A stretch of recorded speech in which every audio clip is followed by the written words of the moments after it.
Excellencies, ladies and gentlemen, please remain upstanding.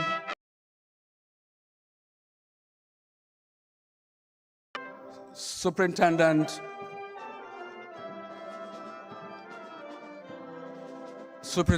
Tamba and the Gambia Police Band, ladies and gentlemen, please rise for the national anthem of the Republic of the Gambia.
Please be seated.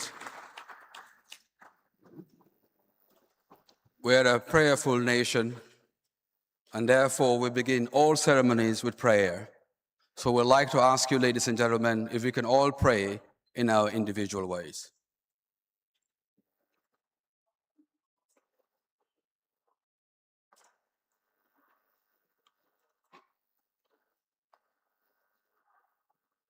Amen. Amen. Your Excellency, President of the Republic of the Gambia, honorable ministers, honorable governors, delegates, distinguished guests, ladies and gentlemen, I'd like to welcome you to my country, the Gambia, the #1 in Africa.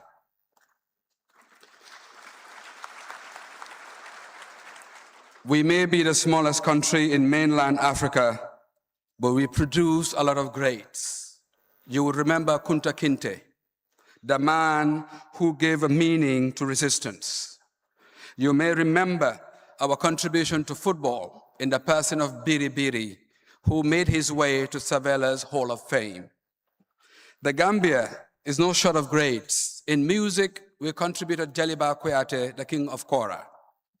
As if one wasn't enough, we produced the first female master of the 21-string instrument in the person of Sona Jobate. In the Gambia, we don't just preserve history, we reinvent it. Sona is the first in the world to play the kora globally. But you may come to Gambia for our culture, but our magic will make you stay. You want to have conversations in the River Gambia with the hippos, you're welcome. We also encourage you to have chats with our friendly crocodiles of Kachikali. Excellencies, honorable ministers, governors, distinguished guests, ladies and gentlemen, there is no better time to host the 2026 African Caucus in Banjul, the Gambia, to discuss the transforming Africa's economies through investment, innovation, and inclusion. As the world is faced with economic uncertainty, tightening financial conditions, and significant structural shifts, increasing pressure on African economies' fiscal space, growth, and resilience. At the same time, Africa's demographic dynamism, deepening regional integration, natural resource endowments, and rapid technological change present vast opportunities to advance economic transformation.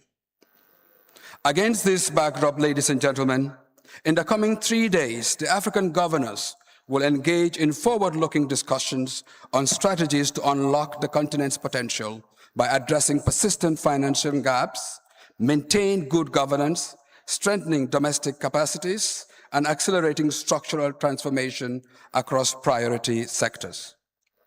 The discussions here in Banjul will be conducted under two sub-themes, namely, unlocking financing to drive Africa's structural transformation and leveraging Africa's natural resource endowments for quality jobs and inclusive growth. The objective is to consider how engagement with the Bretton Woods institutions can be strengthened to support these priorities in a more coherent, responsive, and well-sequenced manner. Therefore, ladies and gentlemen, it gives me great pleasure to invite a man who is no stranger to finance and economic affairs across Africa, the man who happened to be our Honorable Minister for Finance and Economic Affairs, the Honorable C.D. Keita.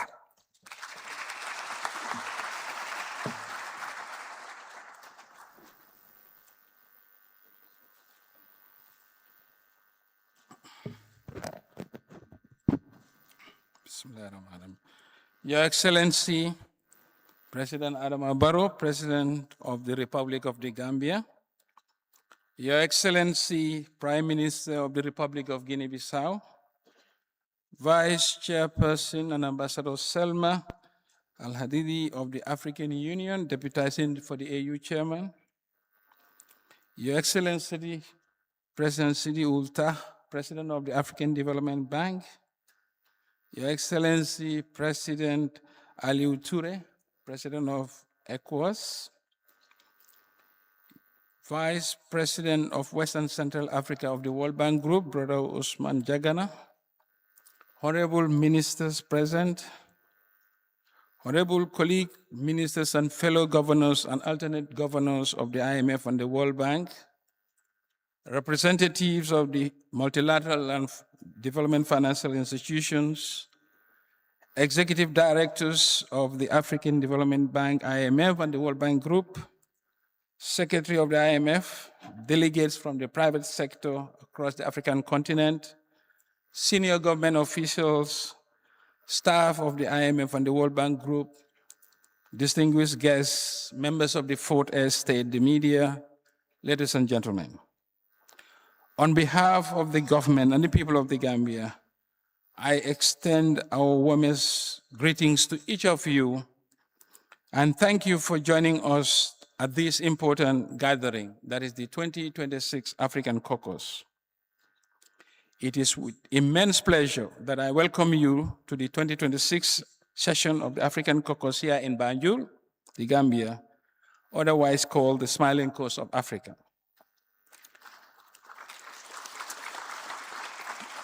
I express our sincere appreciation to each of you for your presence and your continued commitment to advancing Africa's development agenda. Hosting this distinguished assembly of African ministers and governors on our shores is both a privilege and a historic moment for the Gambia. We trust that Banjul will provide not only a venue for meaningful dialogue, but also a space for renewed collaboration and shared purpose. The hosting of the 2026 African Caucus in Banjul, once again, is a testimony to the confidence and belief my fellow governors have in the peace, security, and improved economic development of the Gambia under the able leadership of His Excellency President Adama Barrow.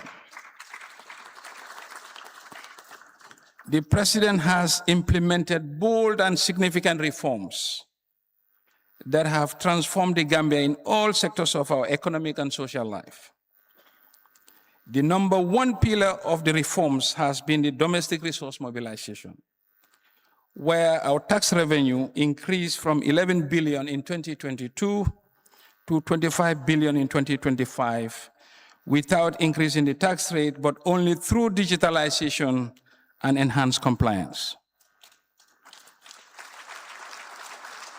The economy grew at 6% in 2025, and inflation, despite the global pressures, is at 7.5%.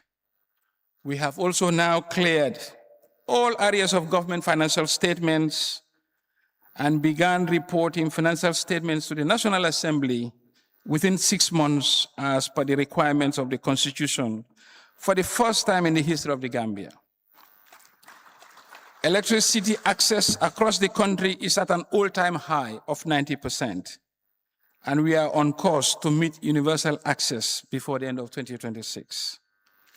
Infrastructure, which tops the President's priority, has witnessed significant turnaround, with more than 1,200 kilometers of road constructed under His Excellency's leadership, and a third of these were funded from domestic resources. While these achievements have been supported by the development partners, the single defining aspect thereof is the unwavering commitment and leadership drive of President Barrow to transform the Gambia. This year's theme, Transforming Africa's Economies Through Investment, Innovation, and Inclusion, reflects both the urgency of our current challenges and the promise of Africa's future. It is more than a statement of intent, it is a call to action. We meet at a time of significant global uncertainties, marked by tighter financial conditions, rising debt pressures, and mounting external shocks that weigh heavily on our economies. Yet, even in the face of these challenges, Africa stands at the threshold of extraordinary possibilities. Africa, our continent, is defined by our energy, creativity, and ambition, and a commitment and a continent with the youngest population in the world, expanding digital frontiers, strengthening regional integration, and abundant natural wealth waiting to be transformed into shared prosperity. Fellow ministers and governors, Your Excellencies, the question before us is not whether Africa can rise, but how fast and how inclusively and how sustainably we can achieve that transformation. Over the course of this caucus, our mission is clear: to identify ways to move decisively from potential to performance, from promise to progress. Our deliberations will focus on two critical and mutually reinforcing priorities, two powerful pillars of transformation. One, unlocking the financing of Africa's future. We must mobilize resources needed to power our ambitions by strengthening domestic revenue systems, deepening our capital markets, and ensuring that businesses, especially our small and medium-sized enterprises, have the financing they need to grow, innovate, create jobs, and boost growth. Second, leveraging on our natural resources for inclusive growth. Africa's resources must become engines of opportunity through value addition, industrialization, and strategic investment in energy, infrastructure, and digital transformation, while creating jobs for our growing young population. This is how we build economies that are not only resource-rich, but also value-rich, job-rich, and future-ready. This is how we move from resource dependence to value creation, from vulnerability to resilience, and from fragmentation to integration. And the theme is consistent with the policies and reforms program of His Excellency President Barrow. We believe it is working for the Gambia, and therefore it can work for Africa. Excellencies, at the heart of our discussion lies a fundamental objective: to strengthen our partnership with the IMF and the World Bank Group in ways that aligns with Africa's priorities and aspirations. Africa's voice must continue to be clear, united, and forward-looking. In our memorandum to the leadership of the Bretton Woods institutions, we will continue advocating for engagement that is responsive to our realities, coordinated across institutions, and effective in delivering results on the ground. Our collective strength lies in our unity of purpose and in our ability to speak with one voice about what Africa needs to thrive and what is essential to ensure that the global financial architecture aligns with Africa's development trajectory. Your Excellencies and distinguished participants, this caucus is more than a forum for discussion. It is a platform for decisive leadership. During these 3 days, let us ensure that our conversations translate into tangible outcomes, policies that restore fiscal space, investment that unlock growth, and reforms that create opportunity for millions across Africa. Let us ensure that our deliberations culminate in a strong and unified Banjul Declaration reflecting Africa's collective voice and priorities. Africa's future will be defined not by circumstances, but by the choices, collaboration, and determination to act. Together, we can build economies that are stronger, greener, and more inclusive, and better prepared for the challenges and opportunities of tomorrow. Let this caucus mark a turning point where our ambitions meet decisive actions, where partnerships deliver meaningful results, and where Africa moves forward with renewed confidence and unity. With the right policies, partnerships, and commitment, we can turn today's challenges into tomorrow's opportunities. I therefore encourage all of us to actively contribute to these discussions, guided by a shared sense of purpose and determination. I thank you all, and I wish us all productive and inspiring and fruitful deliberations. Thank you.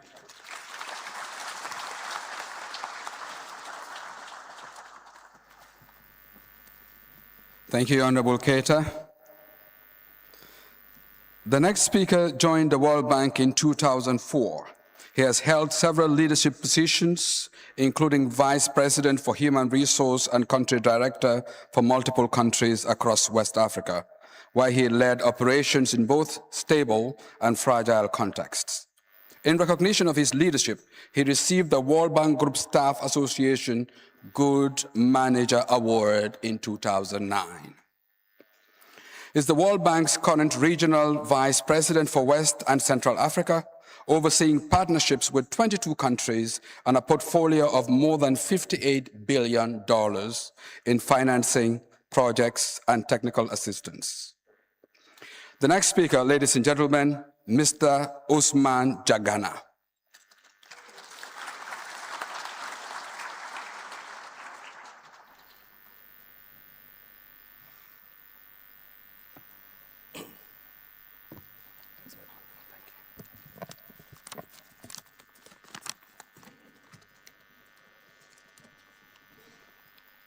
Your Excellency President Adama Barrow, Your Excellency Prime Minister of Guinea-Bissau,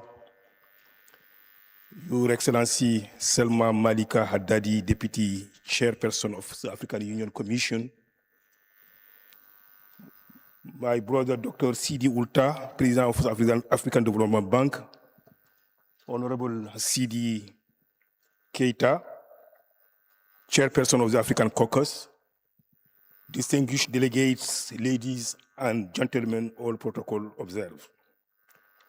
On behalf of Ajay Banga, President of the World Bank Group, let me start by thanking the government and the people of the Gambia under the leadership of President Adama Barrow for the warm welcome.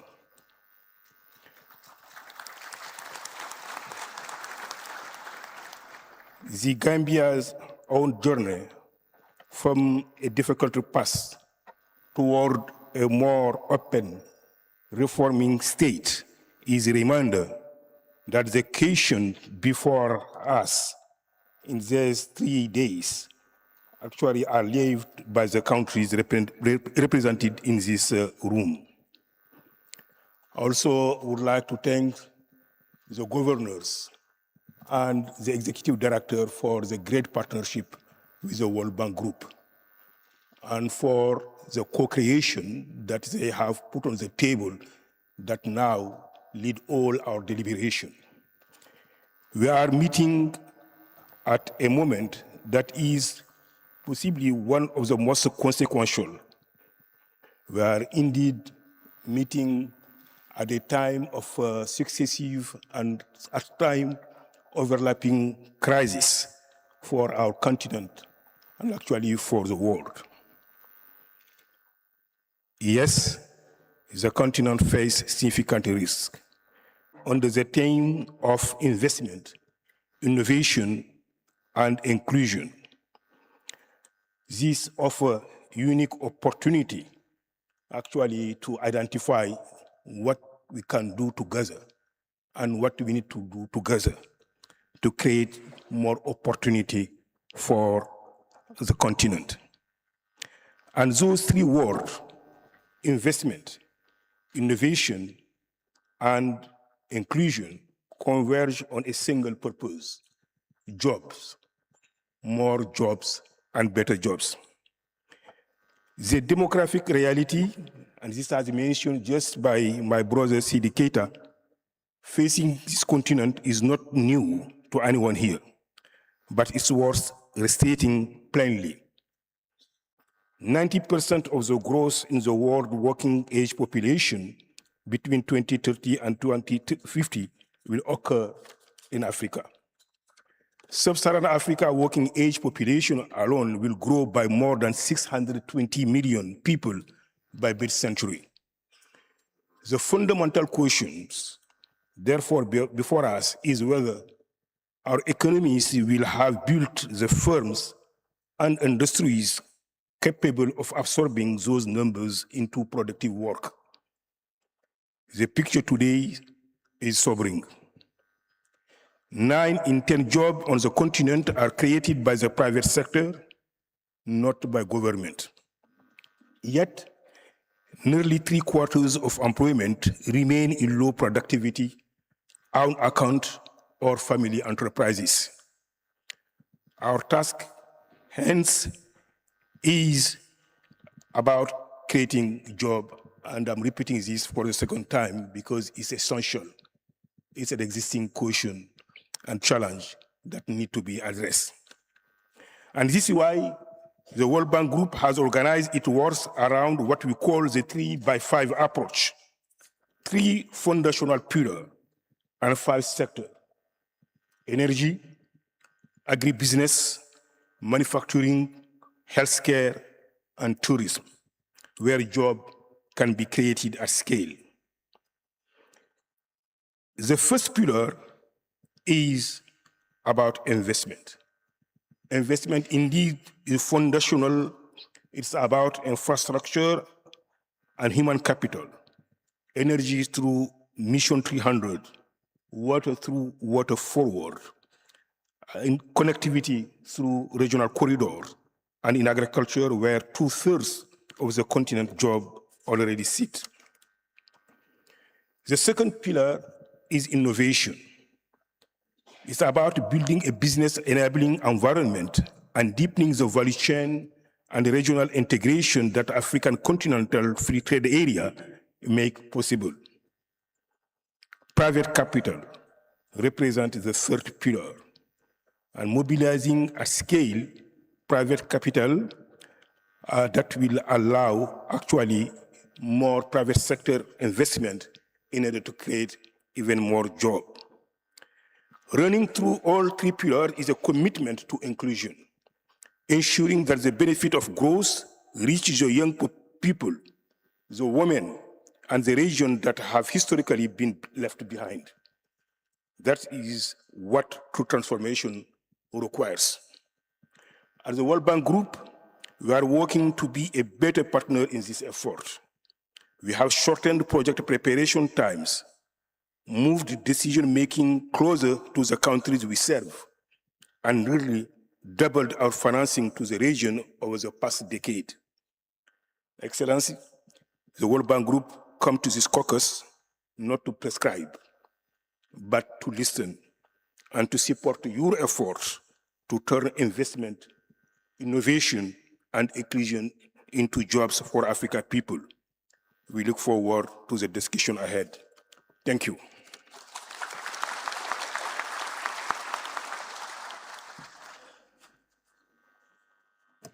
Thank you, Mr. Jagana. The speeches are being translated live.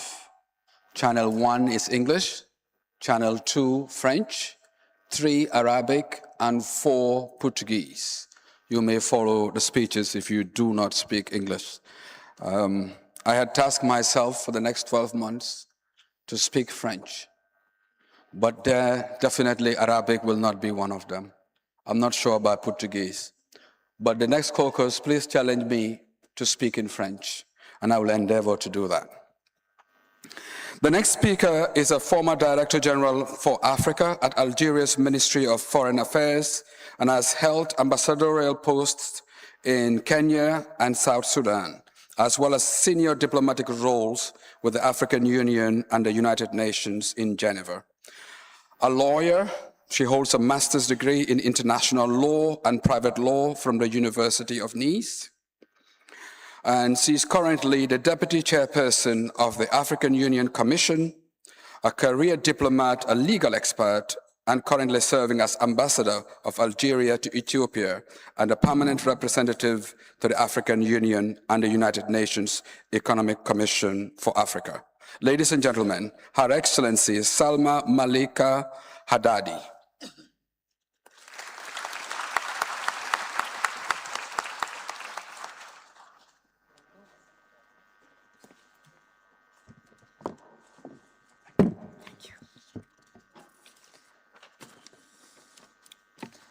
بسم الله الرحمن الرحيم والصلاة والسلام على نبيه الصادق الأمين. Your Excellency, President Adama Barrow, President of the Republic of the Gambia. Your Excellency, Prime Minister of the Republic of Guinea-Bissau. Your Excellency, Dr. Sidi Ould Tah, President of the African Development Bank Group. Your Excellency, Aliou Touré, President of ECOWAS. Your Excellency, Honorable Sidi Keita, Minister of Finance of the Republic of the Gambia and Chair of the 2026 African Caucus. Honorable Ministers of Finance, Honorable Governors of Central Banks, Mr. Ousmane Dianga, Vice President for the Western and Central Africa of the World Bank, Executive Directors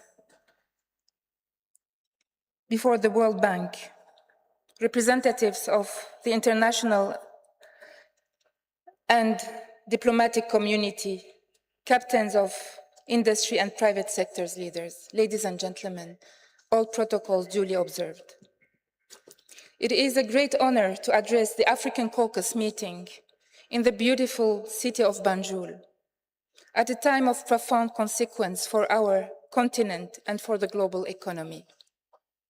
At the outset, I wish to express my sincere appreciation to the government and people of the Gambia for their warm hospitality and for the excellent arrangements made for this important gathering.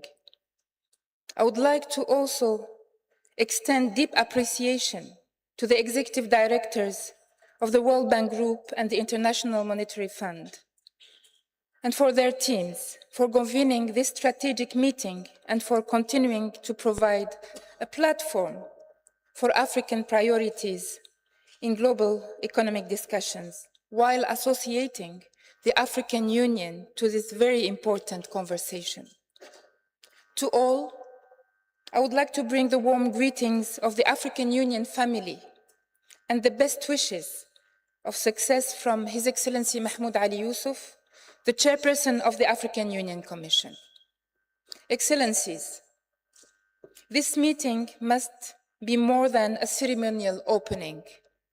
It must be understood for what it truly is: a high-level strategic dialogue among Africa's economic leadership on the future terms of Africa's engagement with global finance, investment, and development. And I would like to pause here to really appreciate the comment that were made by the Vice President of the World Bank when he said that he is here to listen. This issue before us is not simply how Africa can attract more capital, The deeper question is this: under what framework will Africa's development be financed, by whom, at what cost, under which conditions, and to what end? For too long, Africa has been assessed through an outdated investment lens, one shaped by excessive risk perception, short-termism, fragmented country-by-country or sub-region analysis, and models that were not designed for the scale, demographic dynamism, and structural transformation now underway across our continent.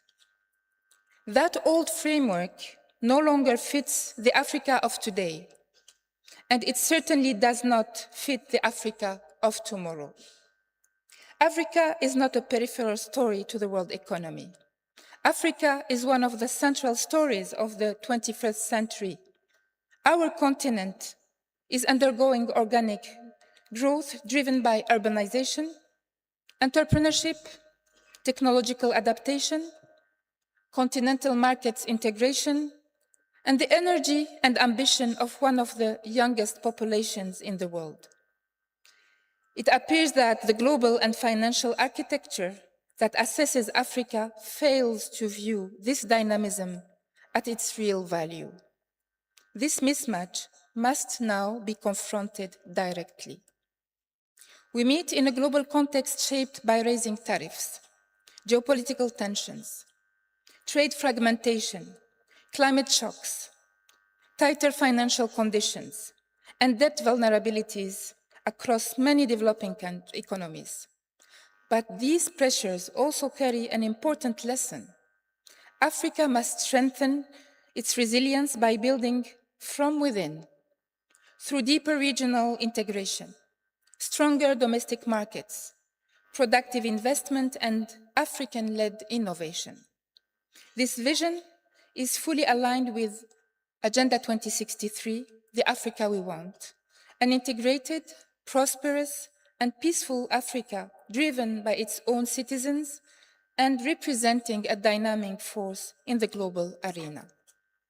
Excellencies, Africa's development conversation must now move decisively from resource extraction to value creation, from external dependency to investable sovereignty, and from being seen as a high-risk destination to being recognized as a high-potential growth frontier. Let us consider the contradiction before us. Africa continues to attract global attention as the continent of the future. We are home to critical minerals required for the green transition. We possess vast agricultural potential. We are building the world's largest free trade area in the developing world through the AfCFTA. We are experiencing rapid digital adoption. We have a youthful population that will shape the global labor force for decades to come. Yet, Africa continues to face disproportionately high-risk premiums, high borrowing costs, and persistent investment in the sectors that matter for the transformation, all due to what we view as unfair credit rating. This is not merely a market inefficiency. It is a structural problem. When Africa is priced through outdated assumptions rather than present realities and future fundamentals, the result is predictable. Capital becomes too expensive, long-term investment is discouraged, productive sectors remain underfinanced, and the continent's transformation is delayed. We cannot afford that. This is why Africa's call today is not simply for more investments. It is for fair investment logic. It is for a financing framework that recognizes Africa's long-term fundamentals, the scale of its internal market, the momentum of its innovation ecosystem, and the reality that our growth will increasingly be driven by domestic demand, regional trade, and African enterprise. Excellencies, distinguished guests, this is also why Africa Caucus precisely matters. This forum brings together African governance of the IMF and the World Bank Group, finance ministers, central economic policymakers, and leading private sector voices. It is therefore one of the few spaces where Africa can speak, not in fragments, but with strategic coherence. Our message to the international financial institution and the global capital markets should be clear. Africa does not seek to be managed as a permanent risk. Africa seeks to be engaged as a strategic investment partner. To do that, we must focus on 4 interlinked imperatives, and this is the contribution of the African Union Commission to this conversation. First, Africa must shift the narrative from capital scarcity to investability. Investment flows remain below what the continent's fundamentals justify. Although foreign direct investment rebounded in 2024, capital remains concentrated in a few markets, sectors, and short-term opportunities, while insufficient financing reaches manufacturing, agribusiness, logistics, clean energy, healthcare, digital infrastructure, and regional value chains. The challenge is therefore not only the volume of investment, but its quality, composition, and impact.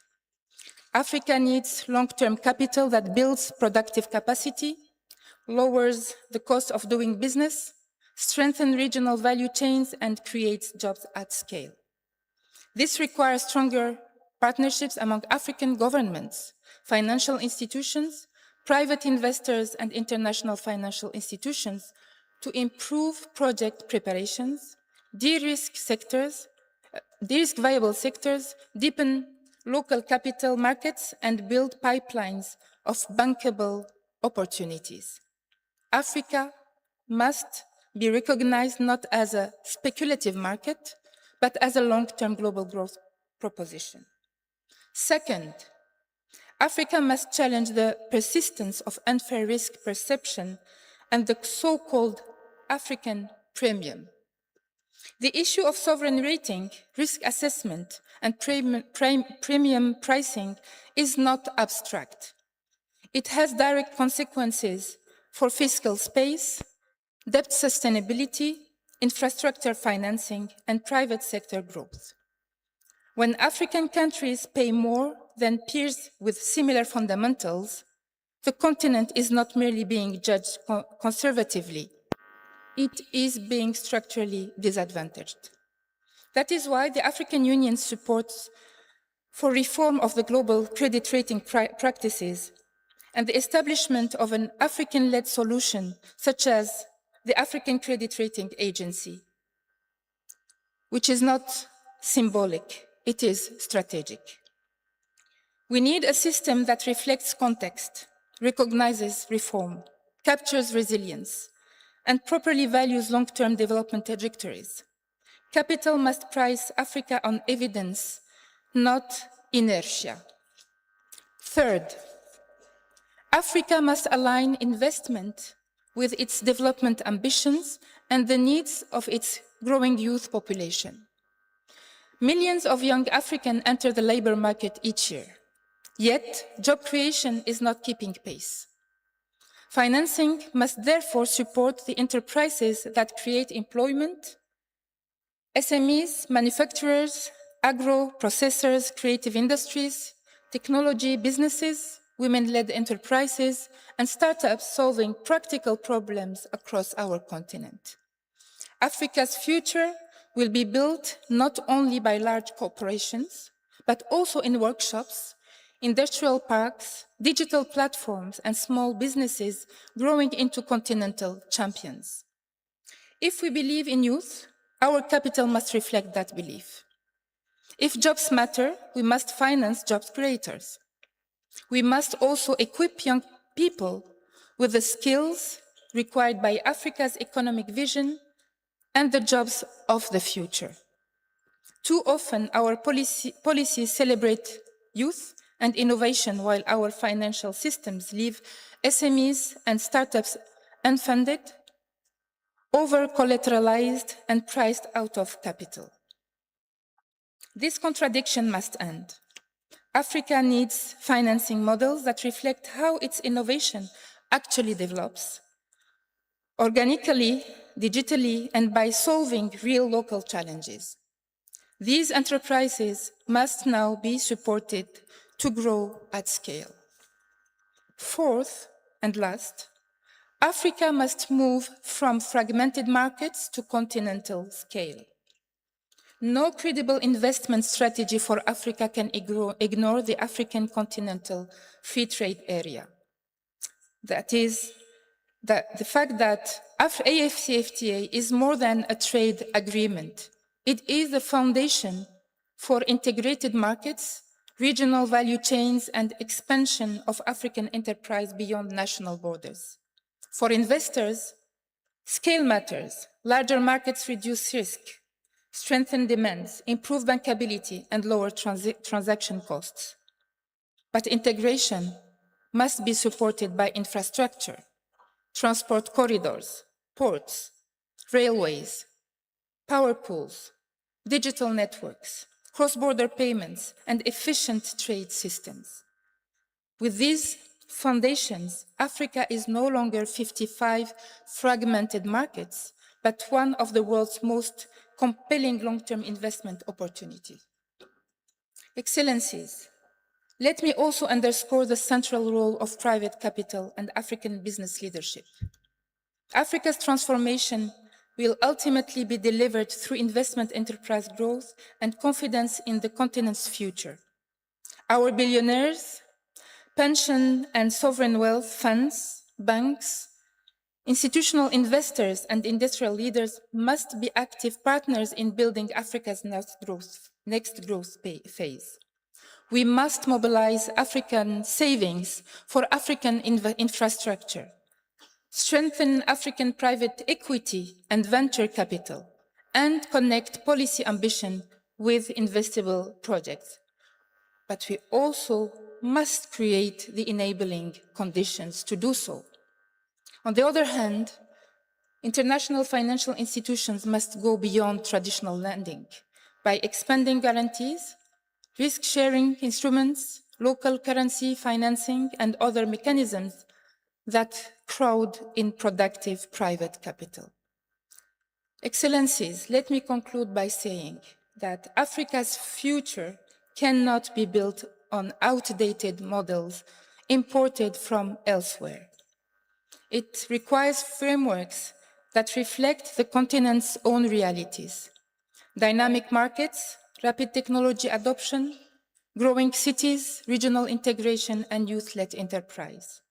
Finance must now catch up with this reality. This caucus should therefore send a clear and unified message.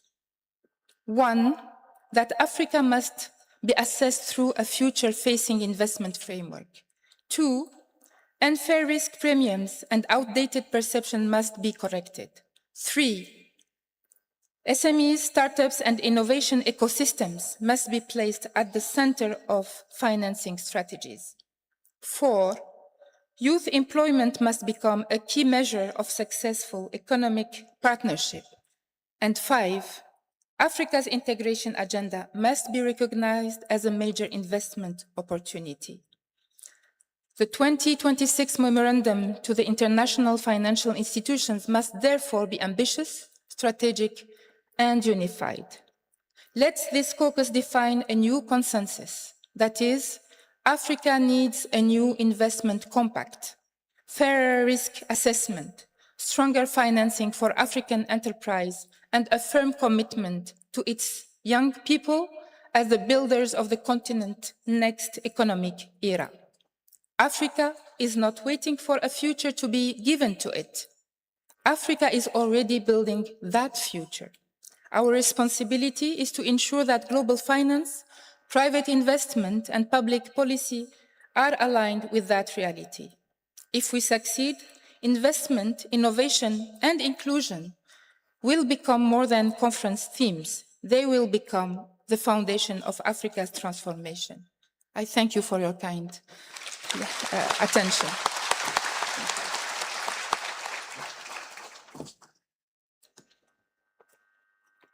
Thank you very much.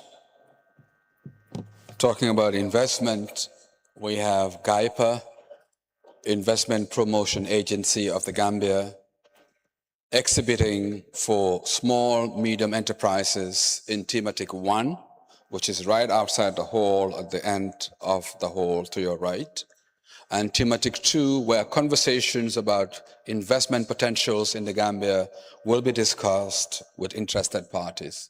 If you could kindly go there during any of these breaks to buy products that are made in the Gambia, exclusively made in the Gambia, but also have conversations around investment potentials of the Gambia. The next speaker brings over 40 years of experience in banking and economics. A public servant, previously he served as the president of the Arab Bank for Economic Development in Africa, BADIER, from 2015 to 2025, where he led a major institutional transformation, securing top-tier international credit ratings, nearly doubling the bank's assets, and significantly strengthening its financial performances and asset quality. He is the current president of the African Development Bank Group and was elected the 9th president of the African Development Bank Group in May of 2025, receiving over 76% of shareholder votes and the highest first-time margin in the bank's history. Ladies and gentlemen, distinguished guests, please clap for His Excellency Dr. Sidi Ulta as he comes to deliver us the keynote address.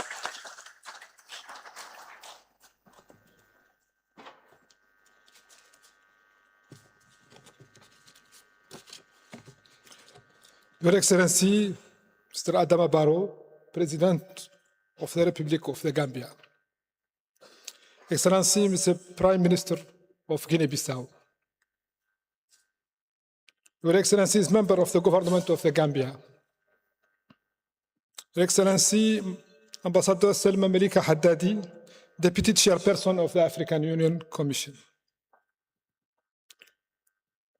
His Excellency, Aliou Touré, Chairperson of the ECOWAS Commission. Honorable Sidi Keita, Minister of Finance and Economic Affairs and Governor for the Gambia at the African Development Bank Group, Chair of the African Caucus 2026. Honorable Governors of the International Monetary Fund and the World Bank. My dear brother Osman Jagana, Regional Vice President of Western and Central African State at the World Bank. Executive Directors of the International Monetary Fund and the World Bank. Excellencies, member of the Diplomatic Corps and representative of Pan-African and international organizations based in the Gambia, distinguished guests, ladies and gentlemen. It is an honor to join you here in Banjul for the African Caucus 2026, a privileged forum for dialogue between Africa and the multilateral financial system.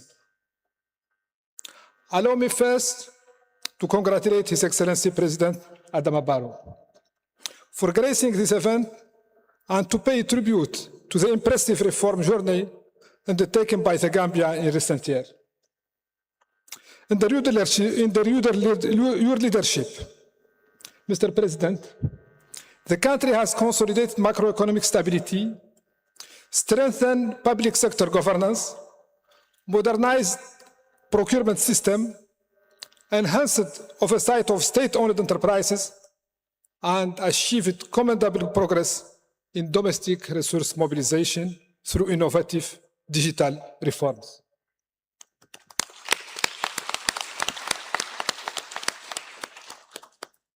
The resilience of the Gambian economy reflected in strong growth, improved fiscal performance, and sustained efforts to build institutional capacity stands as a testament to your government's commitment to inclusive and sustainable development.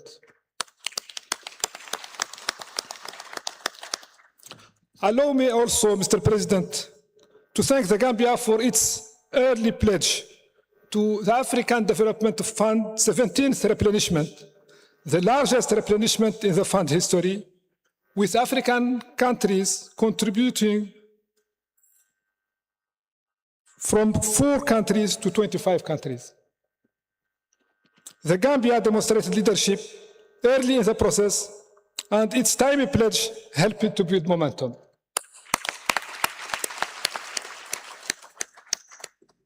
With this replenishment, African countries are no longer beneficiaries only, but are shareholders and co-investors in the continent's future. I also thank our Gambian hosts for their warm welcome and commend Honorable Minister Sidi Keita for the excellent preparation of the caucus.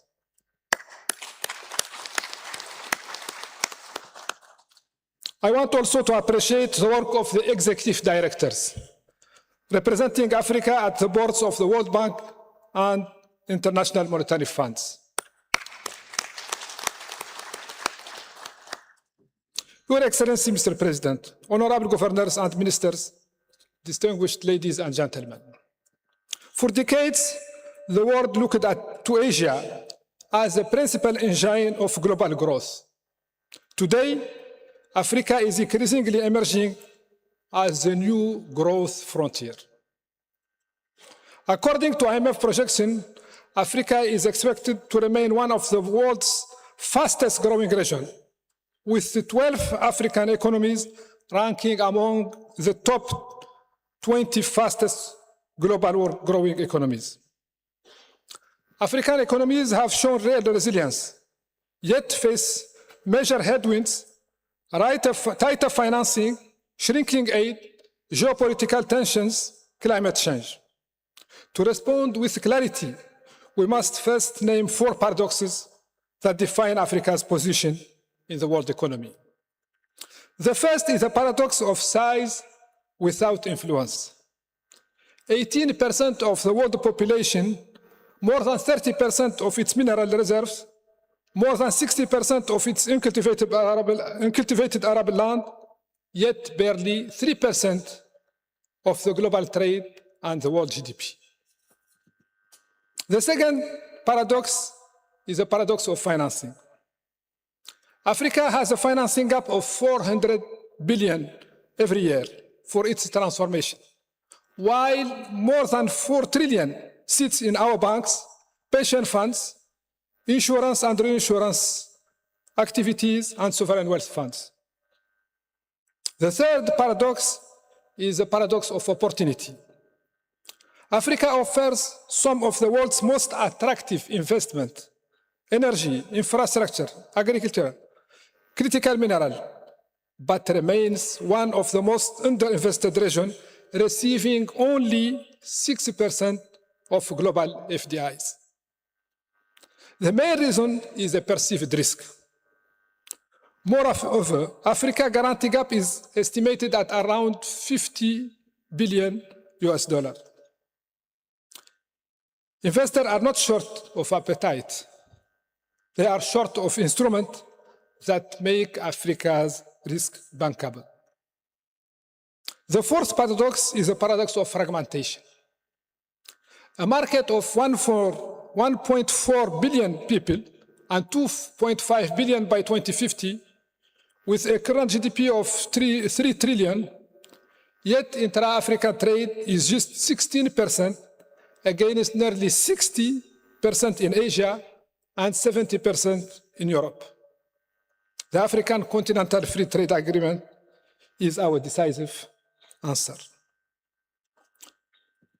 Naming this paradox is not enough.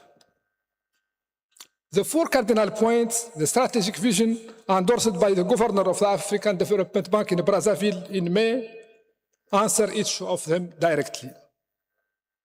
To the paradox of financing, the response is mobilizing capital at scale. We are unlocking Africa's own savings while crowding in global capital. The role of the multilateral development banks and the African development banks in particular can't close the 400 billion gap. Our role is to leverage, de-risk, and crowd in, so every dollar of our balance sheet mobilizes many dollars.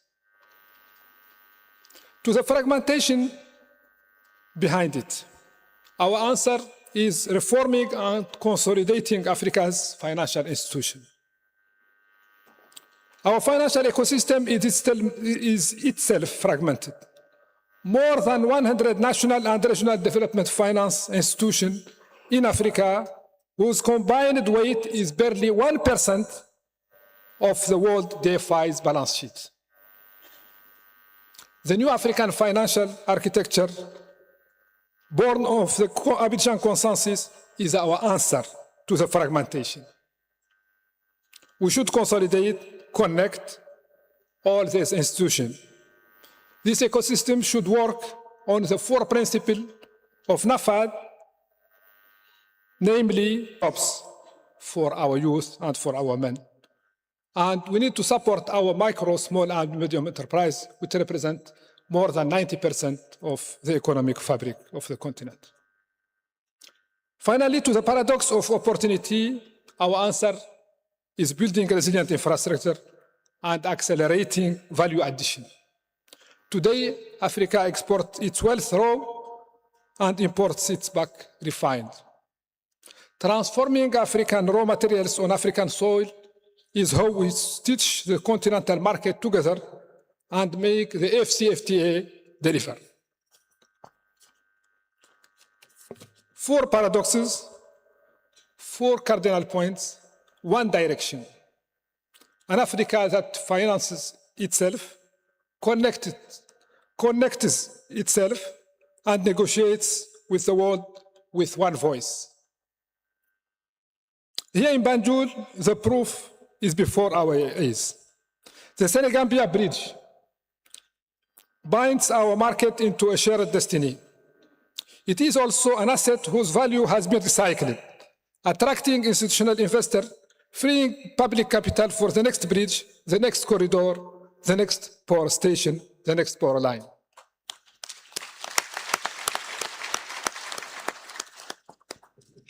Your Excellency President, honorable governors and ministers, distinguished ladies and gentlemen, allow me to close with 4 messages.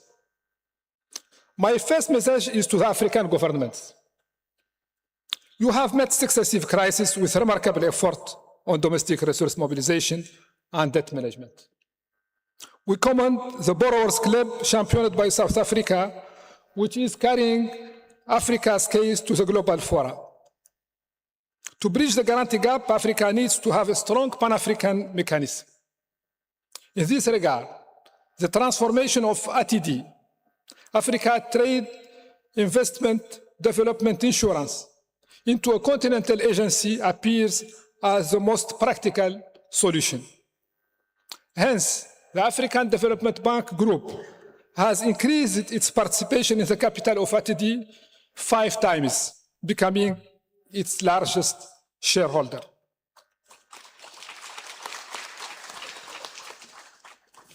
We call upon the 24 African shareholders to increase their participation in the capital of ATD and invite the remaining 30 countries to join. My second message is to the International Monetary Fund. We deeply appreciate your support for reforms in Africa. But 3 successive crises, COVID-19, Ukraine, and the current crisis in the Middle East, have created an exceptional situation and have eroded the buffers constituted by countries. And to exceptional situation, there is a need for exceptional solutions. So we call the IMF for more flexibility, fresh concessional resources, and further channeling of special drawing rights to African countries to preserve the peace and stability.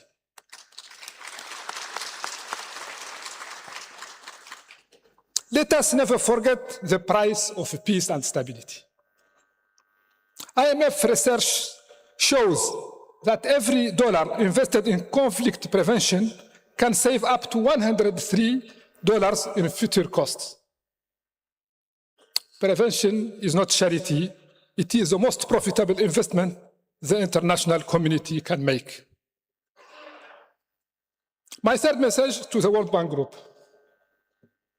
We value the indispensable role of IDA and commend Ajay Banga's reforms. We welcome the establishment of full mutual reliance between our two institutions. I salute in particular IFC under the leadership of our brother Makhtar Diop. Africa values joint investment and joint initiative such as M300, AgriConnect, and Water Forward. We count on the World Bank Group to support the recapitalization of ATD and the strengthening of its insurance operation. My fourth message and the last message to all our partners. Africa seeks partnership anchored in trade and investment, not just aid. And Africa invites you to work with African institutions. Africa now needs accelerated execution and confidence in its own capacities. We will deliver the 4 cardinal points with speed in results, scale in resources, synergy among government partners and the private sector, and shared prosperity so growth reaches every African woman, man, and young person. Many of you are governors of all 3 institutions, IMF, World Bank, African Development Bank. So we all have a special responsibility to advance a common African voice and a financial architecture that reflects the realities and potential of our continent. Africa has the resources. Africa has the institutions. Africa has the people. What we need now is a collective will to act with speed, at scale, in synergy for shared prosperity. Thank you, Your Excellency President Barrow, Honorable Governor, distinguished guests.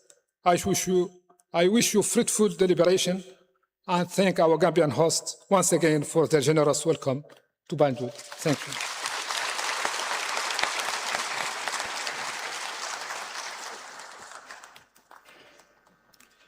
Thank you very much, Mr. President. We are progressing so fast. I was going to talk about one debate that has really engulfed West Africa for a long time. And the debate is about food.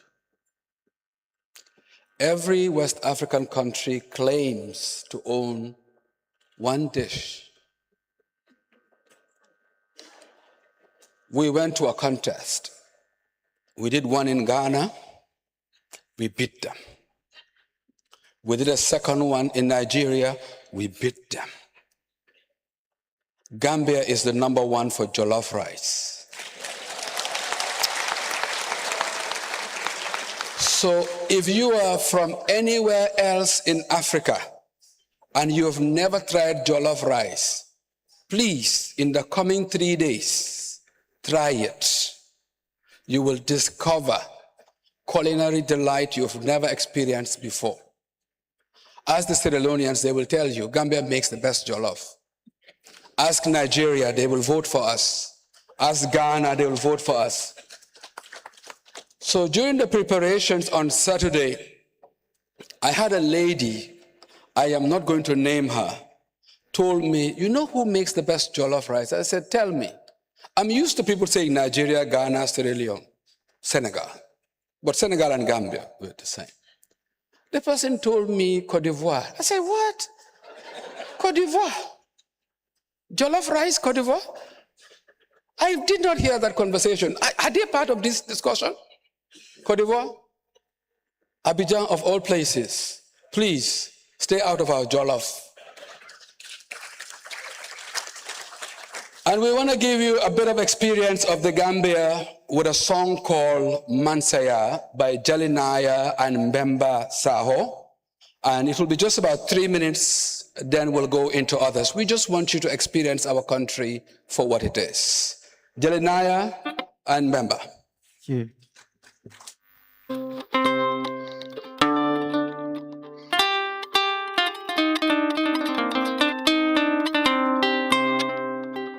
Mansaya alala tila ikana sile jigo sembe alala tila